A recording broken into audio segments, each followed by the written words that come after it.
ഈശോ മിശിഹായ്ക്ക് സ്തുതിയായിരിക്കട്ടെ. ഒരു സ്പിരിച്വൽ റീഡിംഗ് എന്ന കണക്ക് എല്ലാ വർഷവും ക്രിസ്തുമസിനൊരുക്കമായിട്ട് നിർബന്ധമായിട്ടും വായിക്കുന്ന ഒരു പുസ്തകമുണ്ട്. ചാൾസ് ഡിക്കൻസ് എഴുതിയ ക്രിസ്മസ് കരോൾ.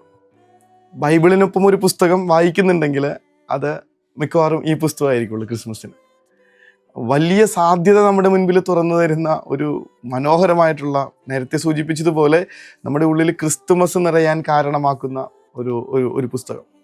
ശരിക്കും നമുക്ക് തിരിച്ചു പോകാനായിട്ട് ഒരുപാട് സാധ്യതകളുണ്ടെന്ന്, ഇപ്പോൾ നടന്നുകൊണ്ടിരിക്കുന്ന ചടഞ്ഞു പോയ നമ്മുടെ ക്രിസ്തുമസ് അനുഭവങ്ങളിൽ നിന്ന്, മരവിച്ചു പോയ നമ്മുടെ ക്രിസ്തുവിനോടുള്ള സ്നേഹത്തിൽ നിന്ന്, പ്രിയപ്പെട്ടവരോടുള്ള കരുതലിൽ നിന്നൊക്കെ ഒന്ന് തിരിച്ചു നടന്ന് നമ്മുടെ ആദ്യകാല ക്രിസ്തുമസ് അനുഭവങ്ങളിലേക്ക് മടങ്ങിപ്പോകാൻ നമുക്ക് സാധ്യതയുണ്ടെന്ന് നമ്മളെ ഓർമ്മപ്പെടുത്തി തരുന്ന മനോഹരമായിട്ടുള്ളൊരു പുസ്തകം, ഏറ്റവും മനോഹരമായിട്ടുള്ളൊരു വായന, ഒരു നൊസ്റ്റാൾജിയ തരുന്നതാണ് പണ്ടത്തെ നമ്മുടെ ജീവിതത്തിൻ്റെ ക്രിസ്തുമസിനെ കുറിച്ച്. ഇടയ്ക്ക് ഓർക്കാറുണ്ട്, നമ്മളൊരു പുൽക്കൂട് തയ്യാറാക്കുന്നു, പാതിരാ കുർബാന കഴിഞ്ഞ് ഈ ഓടി വന്നിട്ട്, വേറെ പരിപാടികളൊന്നും അന്ന് പള്ളികളിലൊന്നും കണ്ടിട്ടില്ല.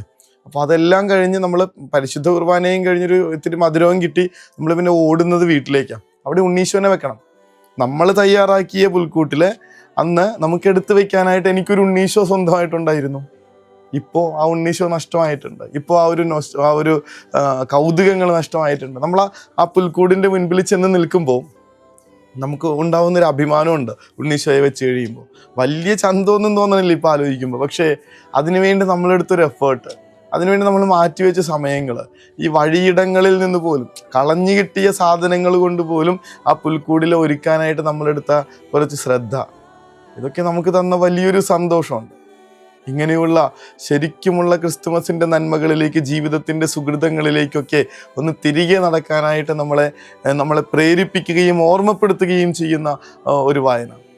ക്രിസ്തുമസിന് നിങ്ങൾക്ക് തീർച്ചയായിട്ടും വലിയ വെളിച്ചം കൊടുക്കുന്ന മനുഷ്യരായി മാറാൻ പറ്റുമെന്ന് നമ്മളെ പഠിപ്പിച്ചു തരുന്ന ഒരു പുസ്തകം.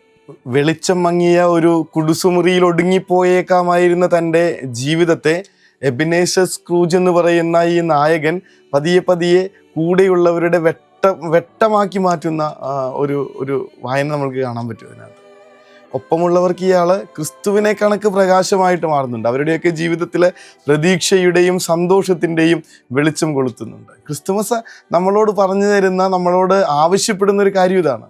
കൂടെയുള്ളവർക്ക് ഇങ്ങനെ ഇത്തിരി തെളിച്ചം കൊടുക്കാൻ പറ്റിയില്ലെങ്കിൽ, ഒരു പ്രതീക്ഷയുടെ തിരിവട്ടം കൊളുത്തി കൊടുക്കാൻ പറ്റിയില്ലെങ്കിൽ പിന്നെ എങ്ങനെയാണ് നമ്മൾ ക്രിസ്തുമസ് ആഘോഷിക്കാൻ പോകുന്നത്? അല്ലെങ്കിൽ നമ്മളിങ്ങനെ ചടഞ്ഞുകൂടി നമ്മുടേതായിട്ടുള്ള ചെറിയ അന്ധകാരത്തിൽ, വെട്ടമില്ലാത്ത കുടുസുമുറികളിൽ, നമ്മളുടേത് മാത്രമായിട്ടുള്ള ആഘോഷങ്ങളിൽ ഇങ്ങനെ ഒതുങ്ങിപ്പോകുന്നു.